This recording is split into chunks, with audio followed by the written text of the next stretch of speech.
First of all, I'm very excited to be here. Excited to be here today. Excited to be a part of University of Louisville football and Coach Strong's staff. I have some positive things and then some concerns. And I want to start with the positives because I like to be a positive guy. Just looking at our offense and some of this stuff you already know and people know, but I just want to go through it a little bit.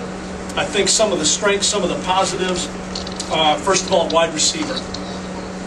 Somebody's phone is going off right here.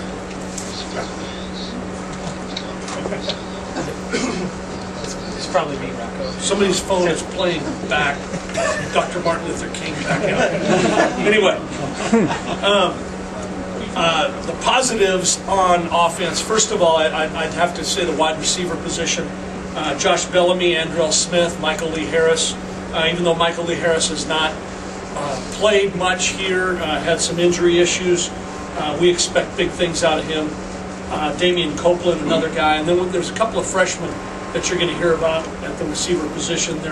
One of them is a local guy, a guy we think was probably the best player in the state of Kentucky last year, and that's Devontae Parker from Ballard High School. And then also Eli Rogers from Miami, Florida.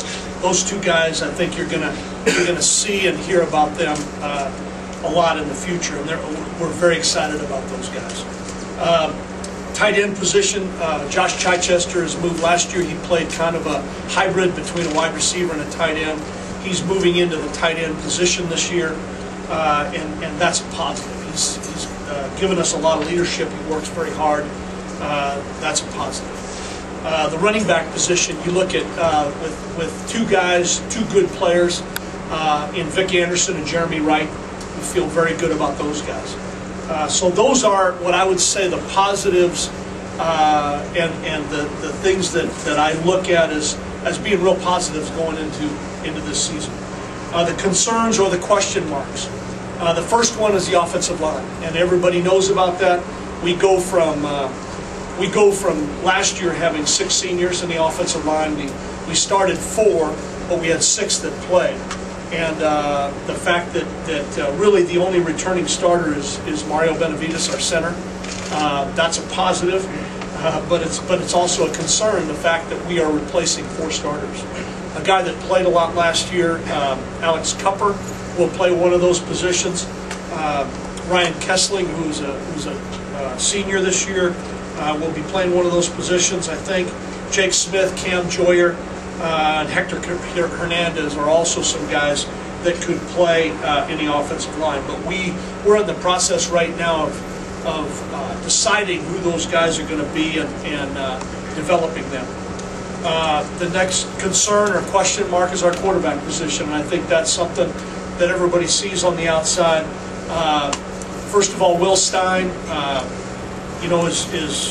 has not played much. He played, a little bit last year against Rutgers. Did a nice job.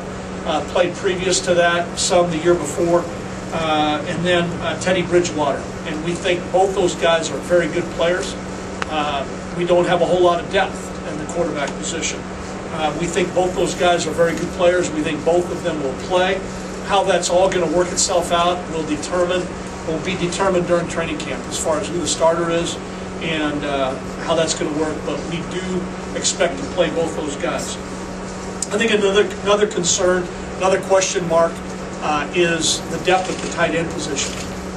Behind Josh Chichester, we've got a depth issue, and that's another concern. So, all in all, there's positives and there's concerns, and we've got a lot of work to do on offense. Vance made it sound like we were moving the ball all over the place. The way I look at it, I think our defense is really good, and we're scrambling each day, struggling each day to try to make some first downs and move the football. So that's kind of where we're at as far as what I see as positives and question marks. Questions? Yeah, just